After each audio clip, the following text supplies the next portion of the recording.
Are you guys ready?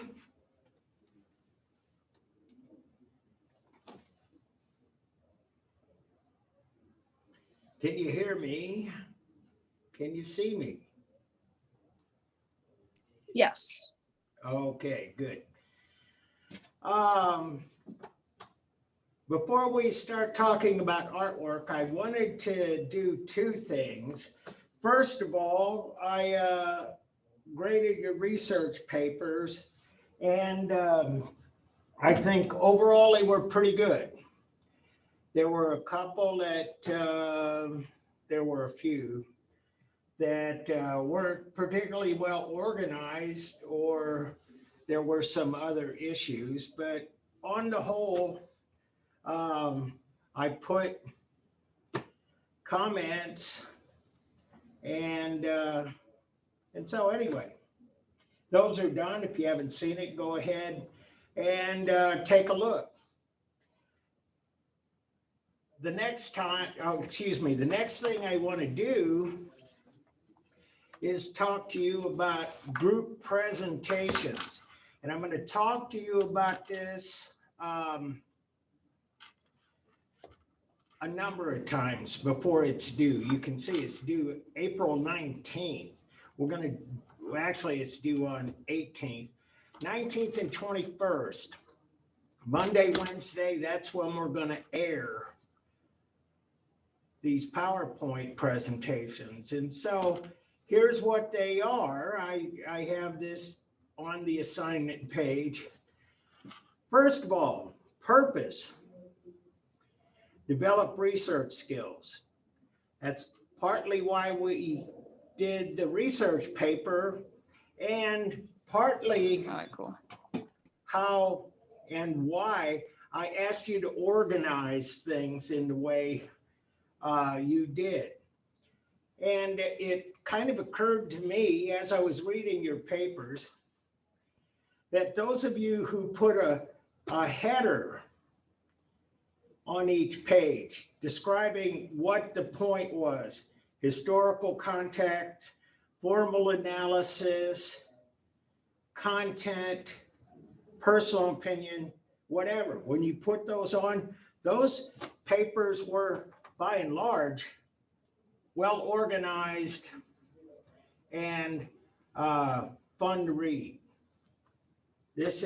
I want you to follow that same kind of organization here, but I'm getting ahead of myself.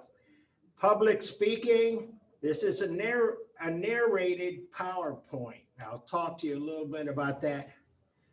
I want you to acquire knowledge, which is why you're here. You want to make sure you have PowerPoint skills. And one of the final things, working cooperatively, that's been a thing in higher education now for quite a long time, about 20 years or so. And it kind of developed out of surveys. Universities were surveying potential employers. And they were asking, how well are our graduates doing in your workplace? And one thing that kind of kept coming up a lot was that the students 20 years ago, they had been not prepared to work cooperatively. That was a skill that we didn't stress in higher education. And in fact, if you work with somebody else, that would be cheating. And so the old way of doing things was not working out. Now, there are some issues with working cooperatively that we still haven't resolved. What if you have a partner that is a slacker? That could be a problem. If you run into those kinds of problems, please let me know. But these are all things that have to be ironed out, and as you develop your skill set for working with others. And so there's the purpose. And here's what I want you to do in the steps in this order. Choose partners. And what I want to do is have partners 2 or 3. We got 15 people still on the books. I can do 2, I can do 3. Don't want anybody flying solo, partly because, where's my previous? Oh, there we go. Because working solo does not do the working cooperative bullet point. So choose partners and choose a subject. I'll get more into that as we go along. Subject matter is the artwork you'll present. Assign task, that is dividing up responsibilities. Rehearse and record. I'll show you this in a little bit. I want you to do a PowerPoint that is narrated. I'll show you right here. I think I can, it'll let me do this. See, push that button, slideshow, excuse me. That's on the top menu. And then you got this button, record slideshow. And it says record from current slide. If you were at the beginning, that would be something too, but record narrations, ink and laser pointer gestures, and slide animation, timings for playback. And so once you record this, you can use some of your markup tools, say, when it's recording, and you can highlight these things. Everything you do shows up, but recording a slideshow, and the first part of this box says record narrations. And so it understands you won't get it right the first time, if this is your first time. And so it has this other thing here, rehearse timings. Oh, it is recording. No. So you hit that and you find out how long you spend talking on each slide. One of the things I'd like you to do is to keep these at 7 minutes. And so if you have 7 slides, maybe it'll be 1 minute per slide. Maybe you'll have some other way to divide up the time, but having the timings here will keep you right on track. And then publish, that's your final step. That's when you're all done. And so your subject matter, as I was saying, you got to choose subject matter, painting, sculpture, or architecture after 1400 and illustrated in the textbook. And cultural context, this is going to be part of your presentation. And so it's the time, the place, the purpose of the work. I hope you're starting to see a trend here. That's why I ask you to write about your chosen artwork in the way that you did for the 5-page research paper.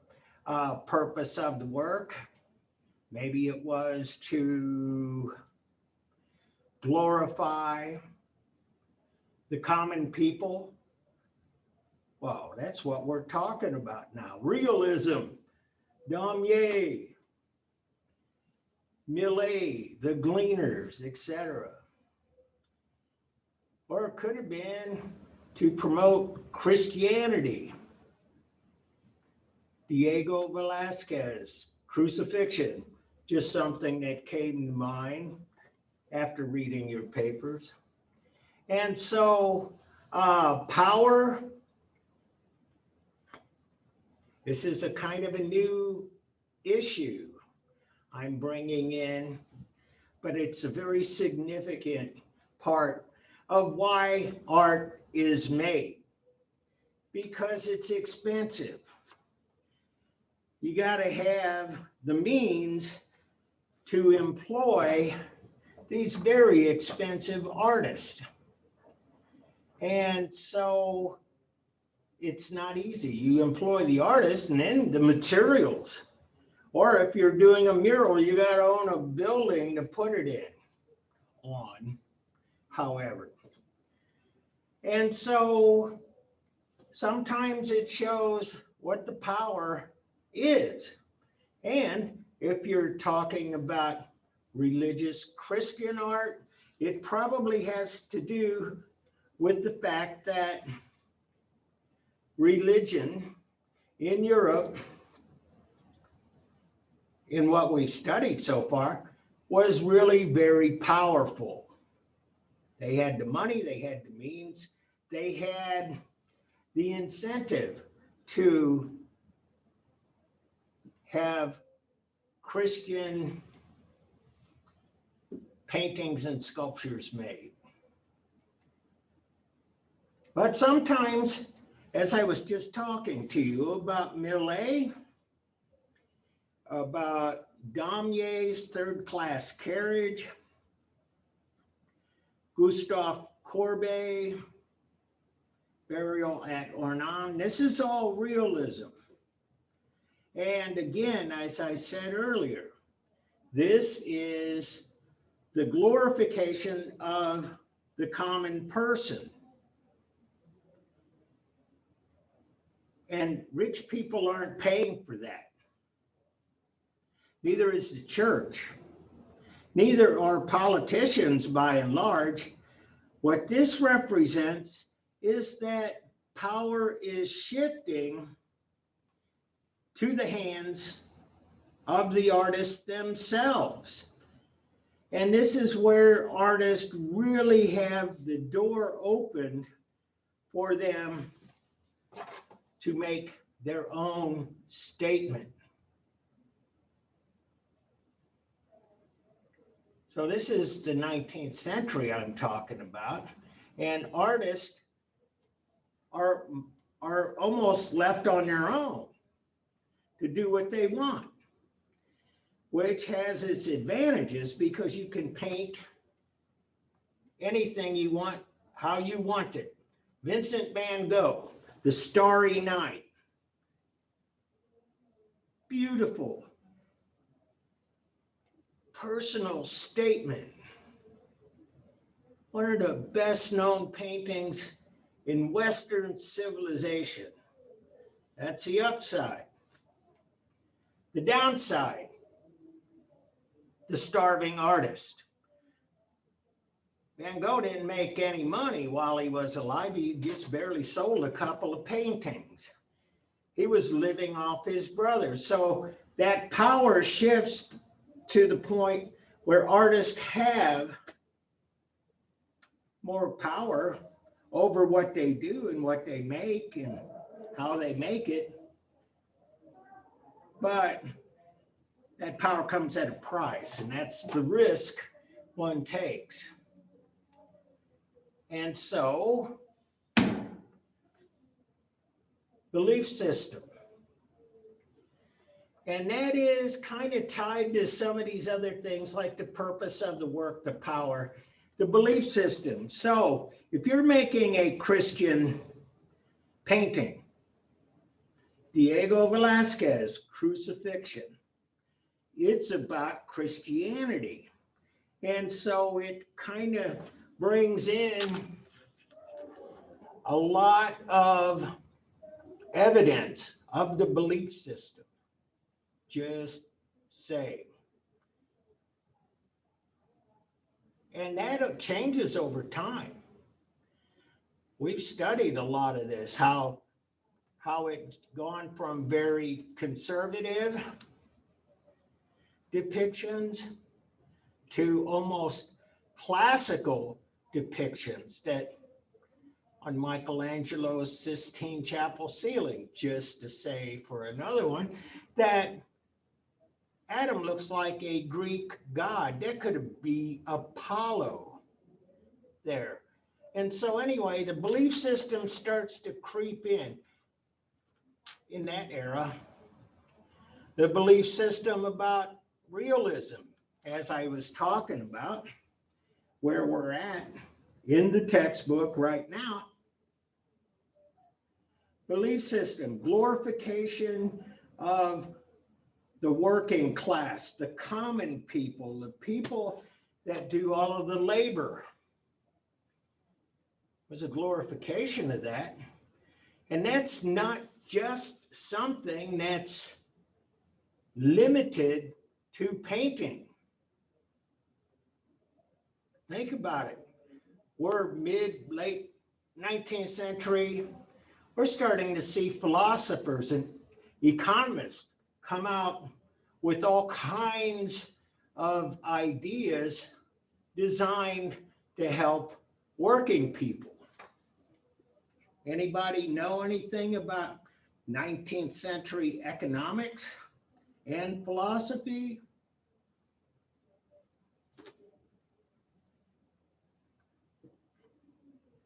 I'll take that as I better keep talking. Karl Marx, Das Kapital.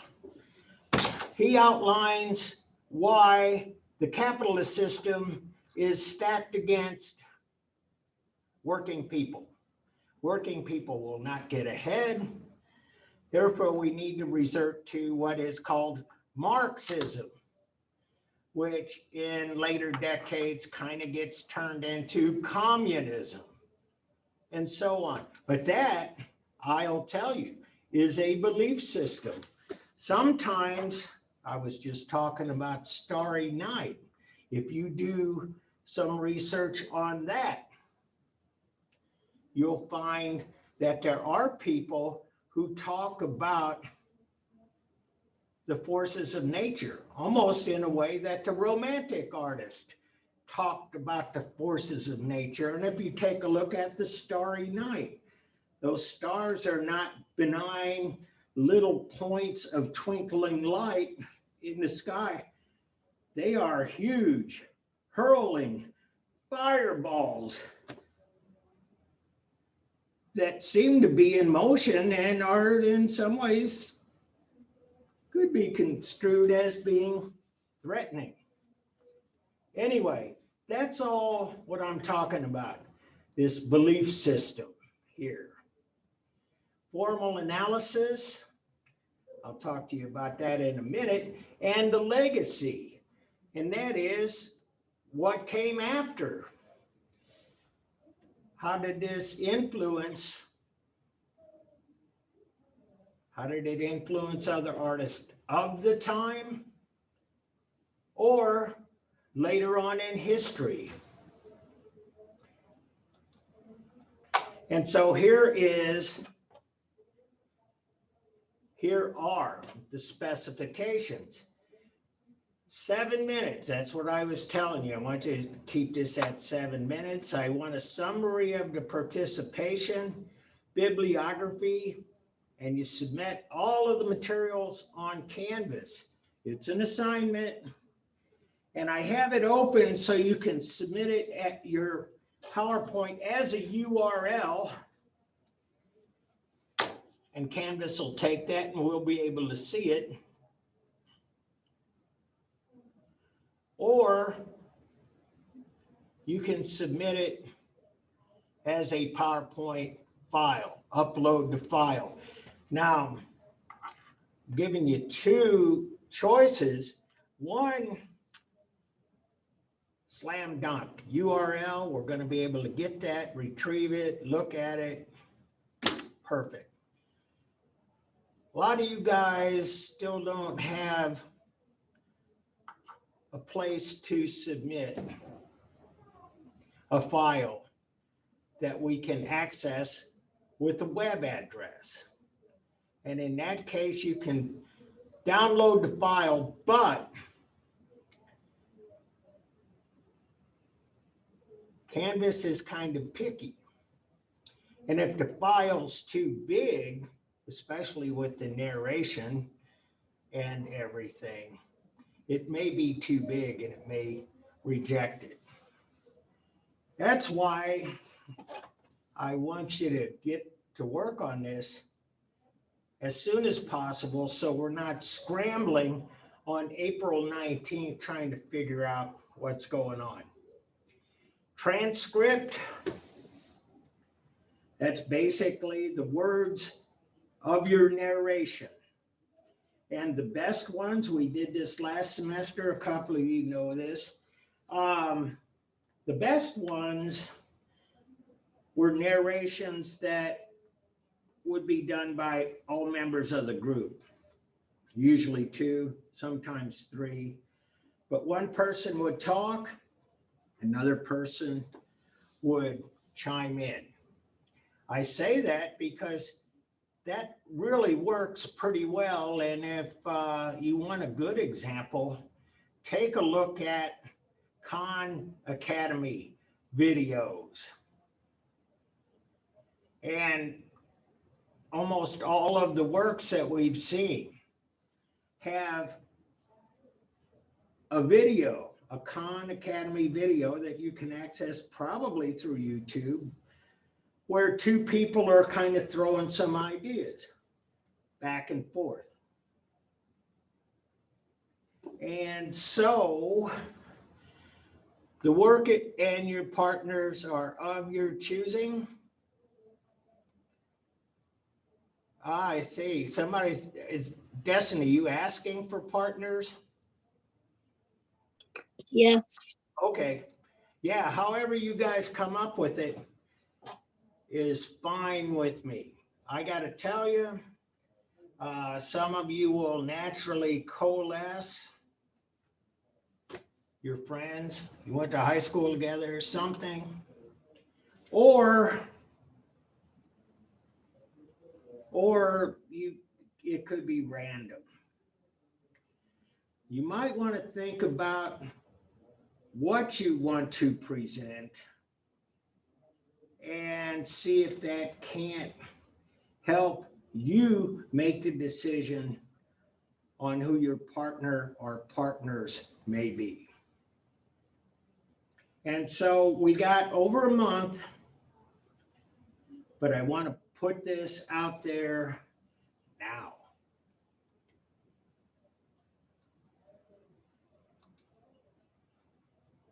And so let's see, we got another share screen.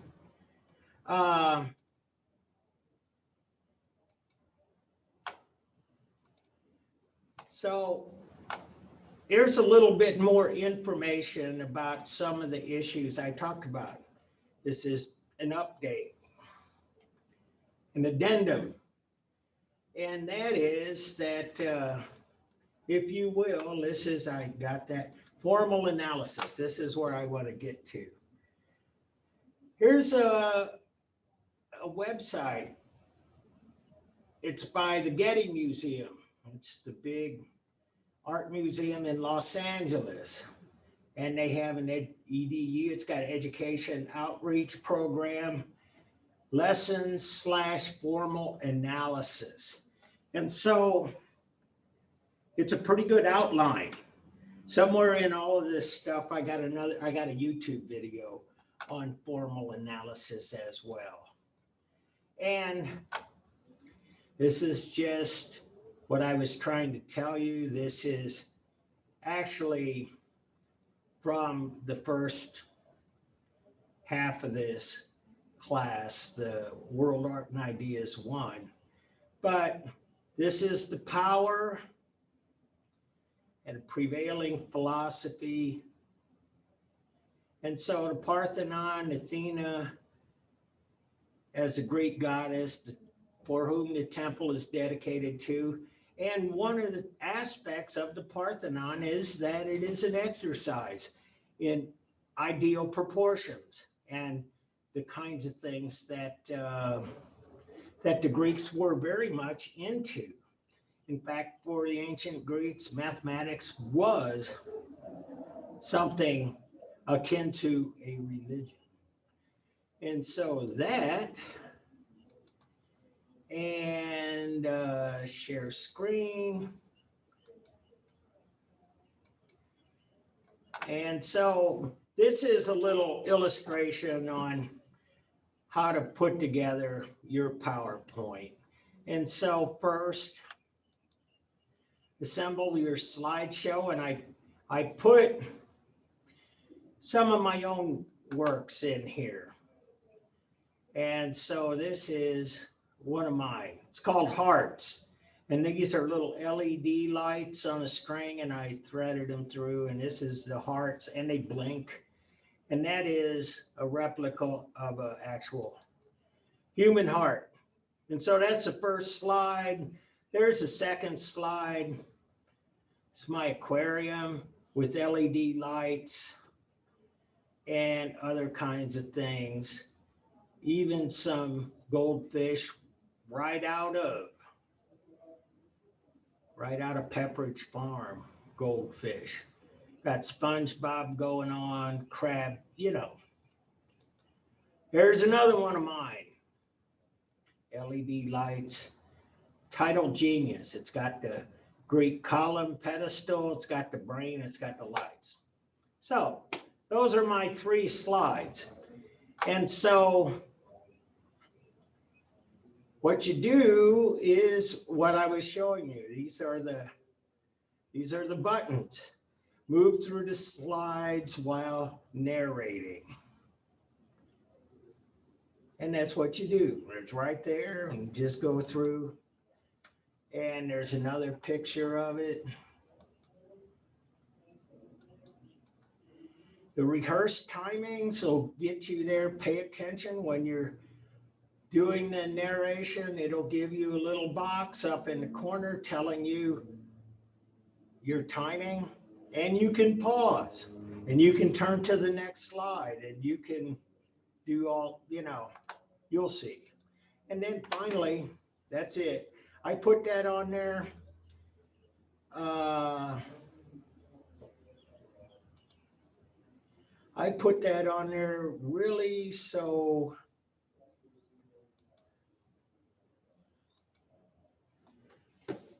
for your benefit. And so we'll talk about this more. And Destiny, thank you for looking for a partner. That is step 1. And as we move a little closer, I got some good examples from last semester. I'll play for you. Actually, done properly, you'll have really something worth sharing. And so, any questions?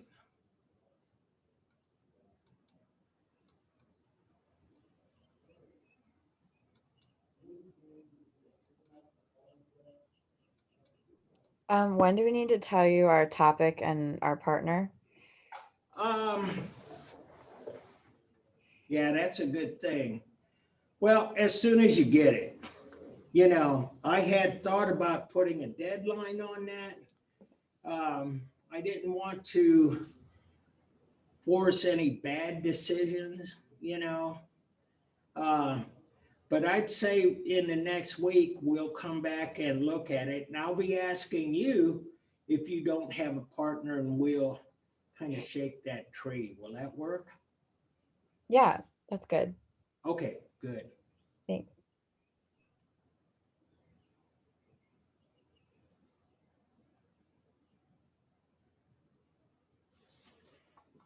And so are you guys seeing romanticism, realism photography in Europe and America?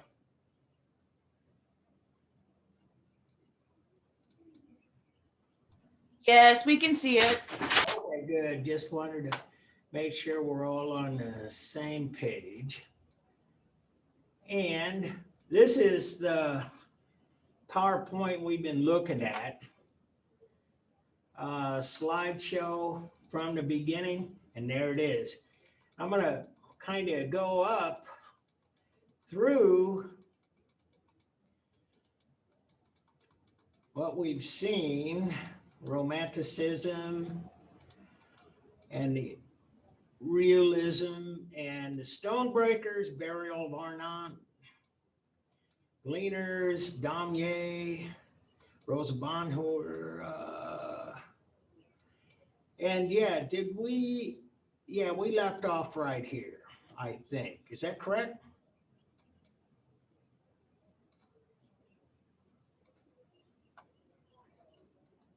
Yeah, I know we didn't talk about academic art, so yeah. So anyway, I just want to add a little more about realism and what I was saying while I was showing you the PowerPoint that I want you to produce. And that is that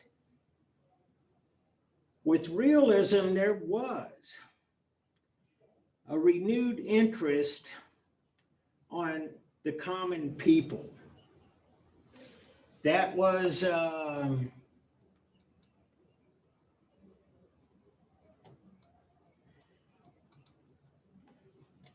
that wasn't really such a big deal for a long time. But what made it a big deal was the Enlightenment. For instance, the American Revolution, the Constitution, that all men are created equal in the eyes of God. Of course, that was sexist. We should change that. But bottom line, equality.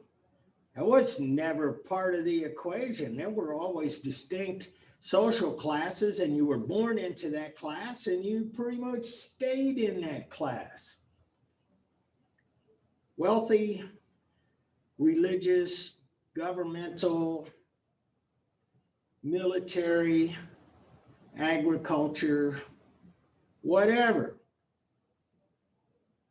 Bottom line, you had a system, a hierarchy of classes that pretty much dictated life in the European cultures. But now all of a sudden we got the American Revolution, and we're going to make everything more equal, all egalitarian. Of course, they didn't really go equality, but they're moving that way. The French Revolution, overthrow the monarchy. Bottom line, monarchy did not take care of the French people. And famously, the Queen of France, Marie Antoinette, when told that her people were hungry, famously said, or she said, they said they don't have any bread to eat. And she famously said, let them eat cake. So it was kind of arrogance, and it kind of collapsed and everything. But the idea of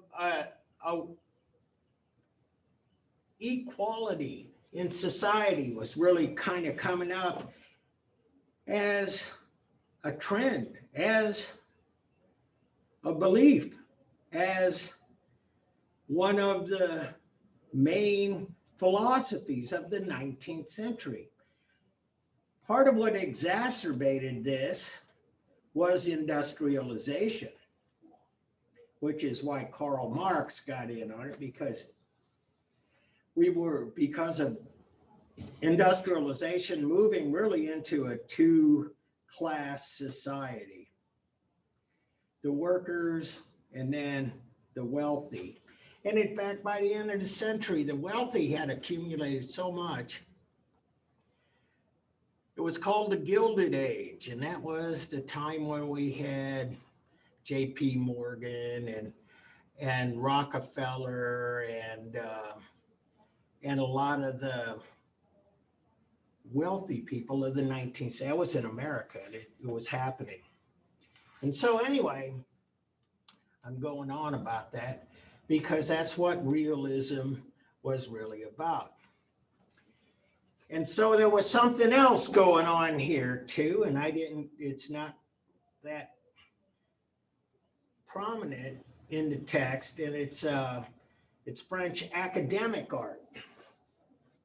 And you'll see a lot of that. And basically what that is the French, under the direction of Jacques-Louis David, they set up an academy, the French Académie des Beaux-Arts.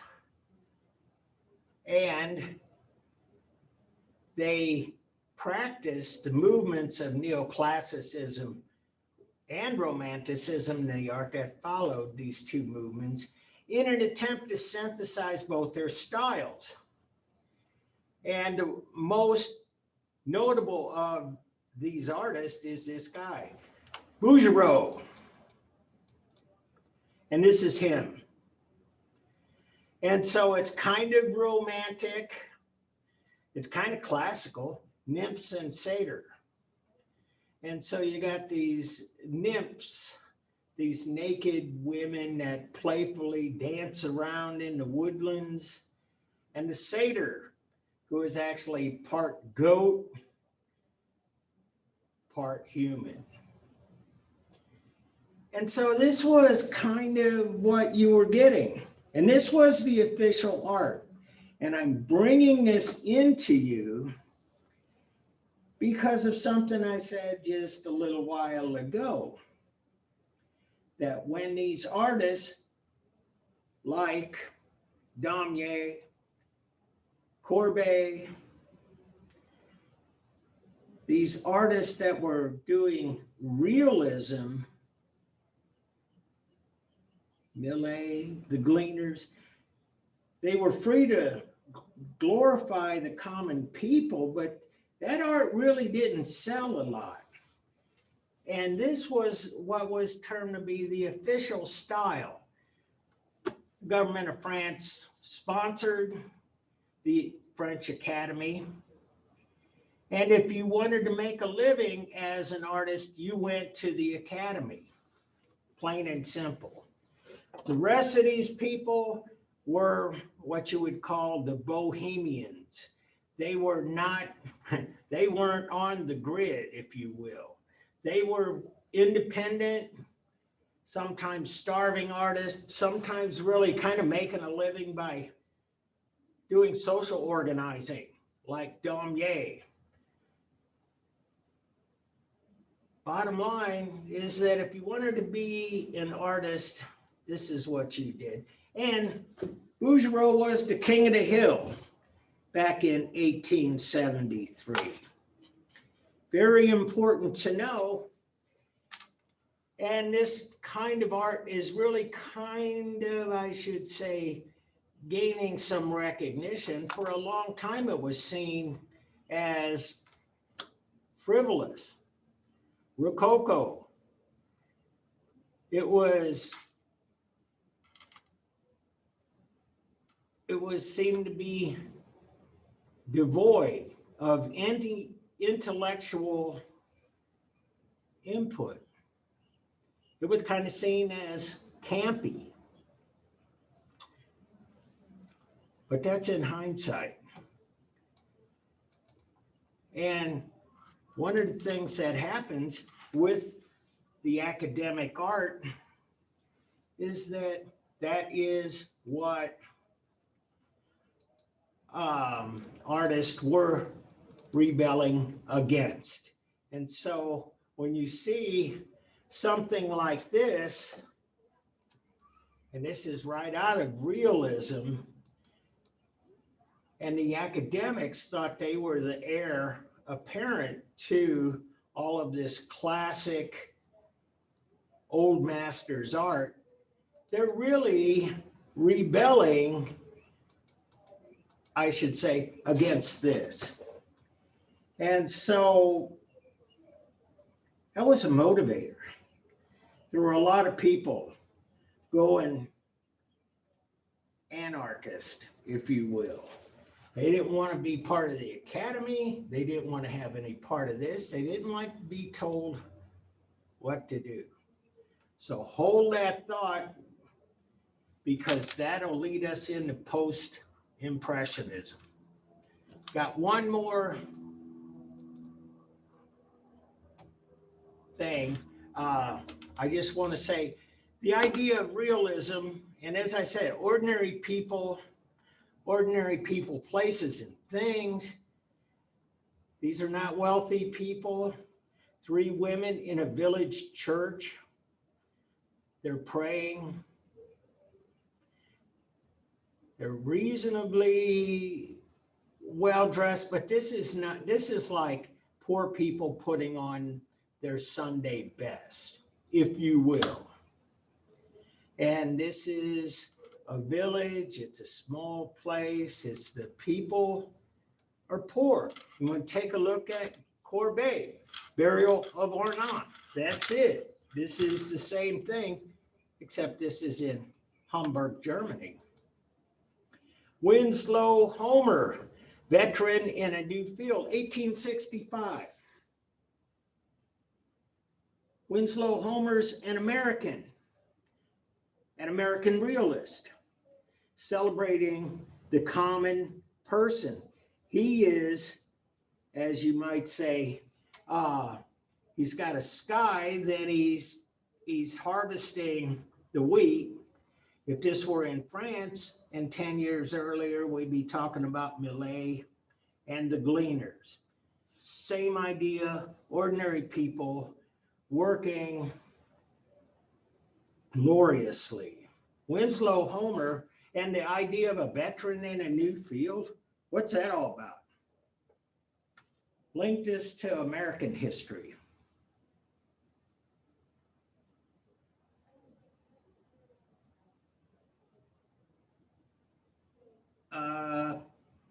Okay, I'll tell you. Right after the Civil War, and this is a soldier going back to life as he knew it before the Civil War. And so the ordinary people that got conscripted got caught up in the war, and they're going back to being the glorious, everyday person doing ordinary things. Thomas Eakins, the Gross Clinic, and this is realism. We've seen this same kind of painting a few times already. We saw this with Rembrandt. We saw this in England. We see this a lot. This is realism. We saw this in England, Joseph Wright of Derby. We see this. This is a strain. These are ordinary people, ordinary things, unvarnished, not idealized. And you see up here, this young boy is getting his leg operated on. There's the mother. Here is the professor's assistant writing down everything that he says, and he's giving a lesson to the medical students, guiding them through this surgery. But up here, barely discernible, the rest of the medical students. That's how you taught medicine 150 years ago. One major thing I hope stands out to you as I'm wearing this mask. One thing they really didn't understand was infections, and they didn't understand microbes and viruses and stuff in any sort of way. They kind of knew, they knew a few things, but you know, here we are. These guys are in bare hands, no mask, totally unsanitary. John Singer Sargent, American painter, again, the daughters of Edward Darley Boyd, 1882. And again, part of why it's realism is that these girls are in a kind of a natural pose. The little one here is playing with her doll. She's standing up paying attention, as is she, and the other one just kind of, I don't know, that you can almost, if you had sisters, if you had a bunch of them, you'd know how this is. Everybody has their personality. They find their own sense of self. And so anyway, there's something else about this too that I want you to be aware of. And you can't really see that so much, but I'm going to zoom in.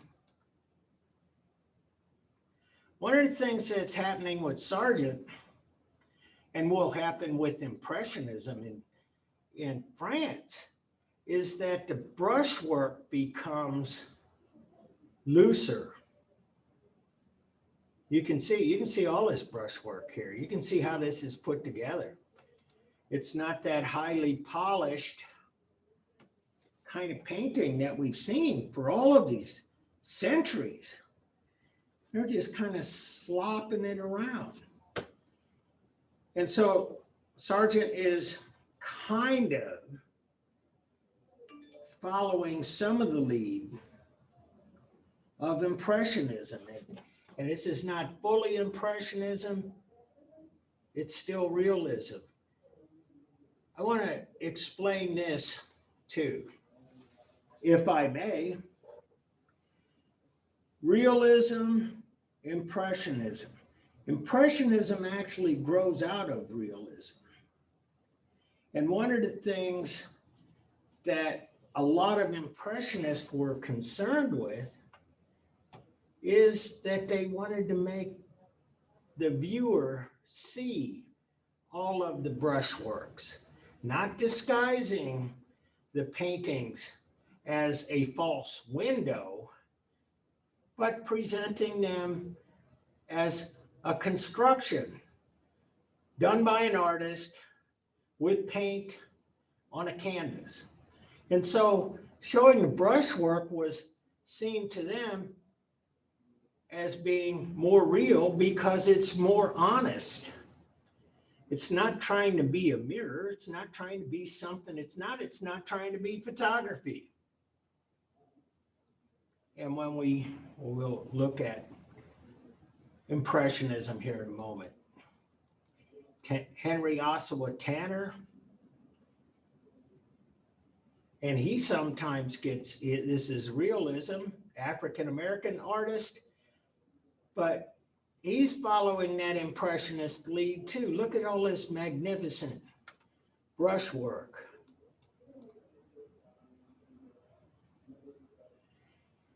And I think that today, in this day and age, it's kind of easy to take that for granted.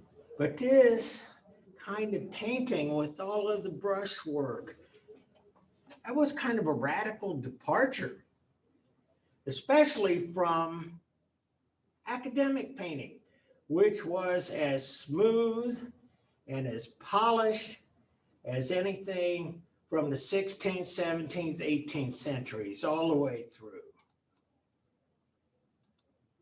Oh, I'm going to show you this too. Just saying. You guys know the Cosby Show, something before your time. But yeah, that's who owns it, Bill Cosby. Bill Cosby and his wife.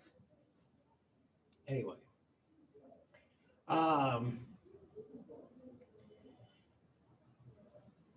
Forever Free. Afro-American art, Howard University, breaking the bonds of slavery. You still see they're still in shackles. Bottom line, it's kind of romantic and it's kind of real. And it's, in a lot of ways, not something that, how should I say, this is from our dark past as America. And so then there's some other guys running around, pre-Raphaelites. There are other people who want to go back. Narrow range of idealized or moral subjects and conventional definitions of beauty drawn from the early Italian Renaissance and classical art. That's why they call themselves the pre-Raphaelites. And they did stuff like this. And this is Millet and it's Ophelia from 1852. This is kind of, art is gaining more attention, for a long time seen as kind of campy, etc. But it's basically about a lot of spiritualness, a lot about mythology, and painted in a way not like the Impressionists were doing, or the Realists for that matter. This was yet another thing. And probably as much as anything, what I want you to know about this time is that it is an explosion. Many things start going on. And Rossetti is yet another pre-Raphaelite. And so I got some architecture.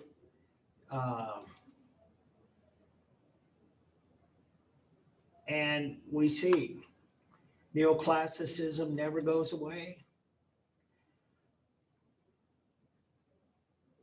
In fact, it comes back with a vengeance. And so I want to move through this. One of the things that's happening, John Nash, somebody wrote about John Nash.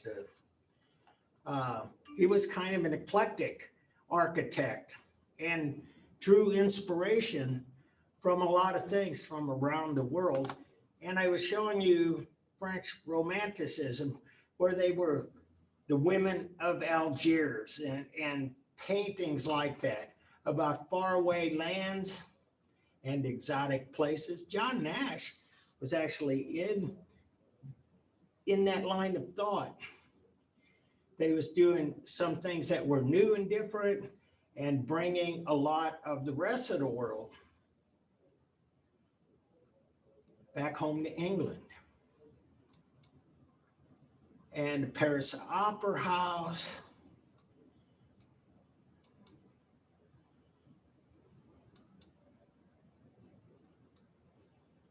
Engineering feats.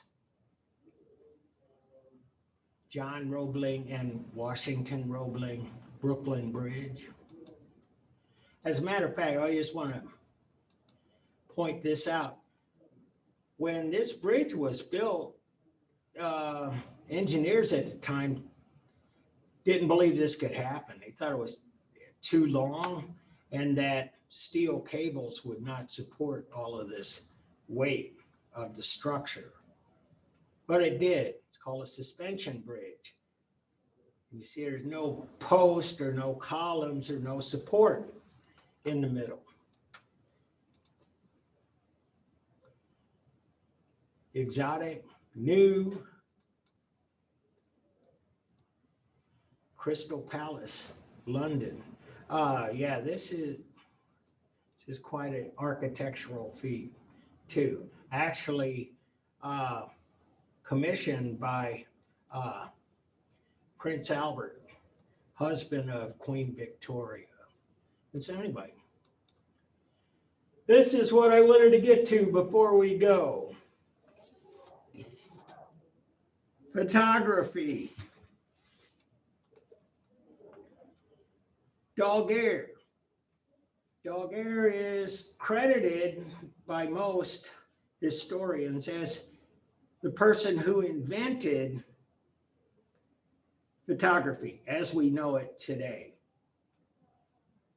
Earlier in this course, I showed you David Hockney, and he was talking about a dark room where a pinhole of light, maybe with a lens, projecting light onto a wall, and the artist actually tracing that and doing the artwork in a small room. Well, this is really the same thing, except that instead of the wall, you have a photosensitive material, a material that will respond to light. And so places that get a lot of light show up like this. Where little light comes through, it's dark. It's kind of simple, but what we have is the technology and the chemistry to be able to do this. There's something else about this still life in studio that I want to point out.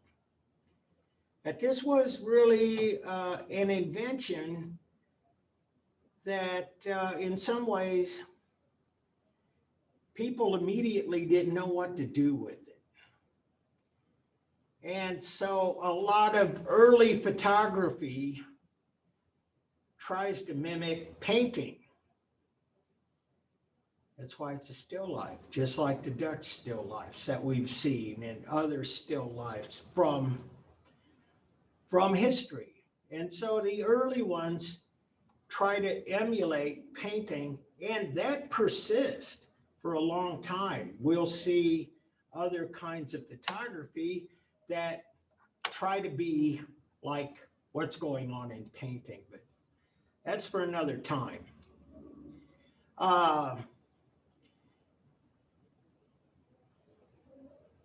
Hosea Johnson Hawes and Albert Sands Southworth. I just showed you The Gross Clinic by Thomas Eakins. Same thing, same subject. Early operation under ether, Massachusetts General Hospital. Same thing going on. Emulating painting. And one of the people that really kind of knew that photography had a lot of potential was the artist Damier. And this is a print, a lithograph of his from 1862, and it says, Nadar raising photography to the height of art. And so there's Nadar, and he's in a balloon, and he's taking pictures of the cityscape. And so anyway, Nadar, Damier, some others kind of realized photography could do some things that a painter never could do. And you couldn't imagine being a painter up here in this balloon that's being kind of pulled away and very fast and actually moving very quickly. Couldn't capture that. But a photo could. And there's a lot of other things that photos could do, as we kind of take for granted now. And there's Nadar taking the picture of Eugene Delacroix himself, the great painter, liberty leading the people.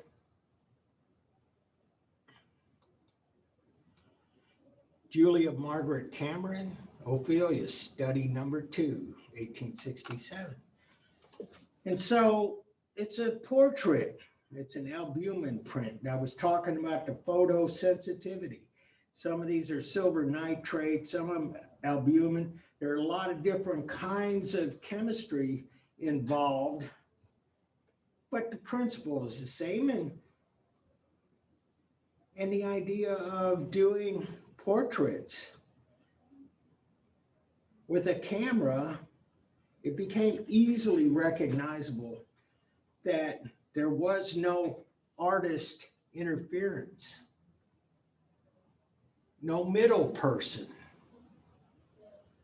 For example, if I were to paint your portrait, it may look like you, but it is in reality my interpretation of you. And so some of my own bias, my own feelings, my own way of making art, the way I like to move a brush around becomes a factor. This, none of that's an issue. You can create portraits that are much more honest because of the veracity, the truthfulness of photography. And so here we are, we're in the 1860s and we're finding that photography is coming into its own. Timothy O'Sullivan, Harvest of Death, Gettysburg, Pennsylvania. One of the things about early photography is that often the exposure time was long. And so seeing people, places, and things moving didn't really happen a lot. I'm going to back up a little bit. This is a person, and she's pretty still, not entirely still, because if you take a look, there is a little bit of multiple exposure here, and the hat's a little blurry.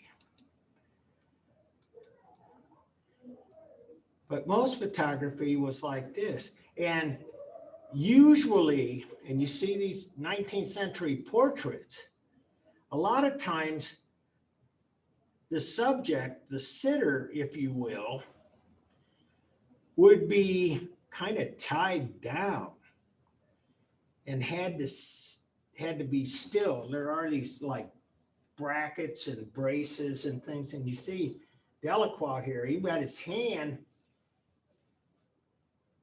under his vest. So he'd be still enough so that the exposure time wouldn't cause the photo to be fuzzy. And so like most all of these Civil War photos are of still people. These are dead people. They're not moving. And so anyway, just saying. And then a little later on, a California photographer, he sees potential in photography. By this time, the exposure times were they were shortened considerably. And so this piece here was developed, it was put together because Edward Muybridge had a bet with someone that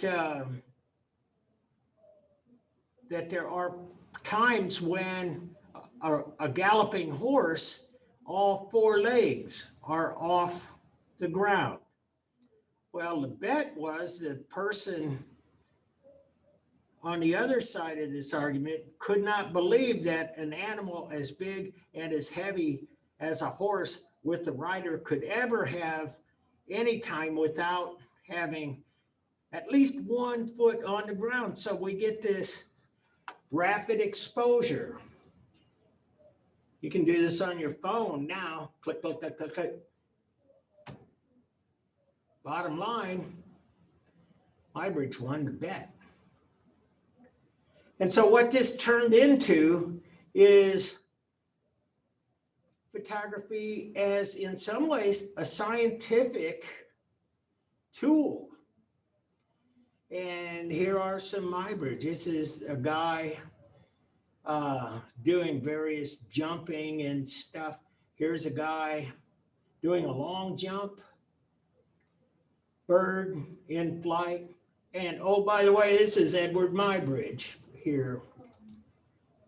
And so I put this in here because I think these are as funny as all get out. One of the things that happens is that people start to figure out that you can actually manipulate photography a lot more than anything we've seen heretofore. And so this was like a real fad, headless photography in the 19th century. And so these are basically 19th century Photoshop, but not photoshopping on a computer or a screen, but it is a Photoshop of actually manipulating the negatives. And so anyway, this is kind of, people having fun. You can go online, you just look it up, headless, 19th century headless photography. There are a million of them. And so, any questions?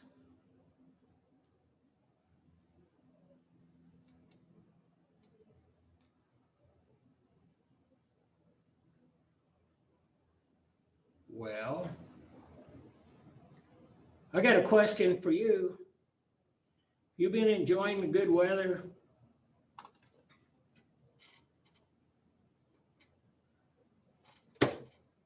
No? Well, all right. Well, I'll take that as you're not talking. I'll see you guys on Wednesday and start thinking about your PowerPoint narrated presentation and who your partner will be and who your subject, what your subject will be. So until then, happy trails.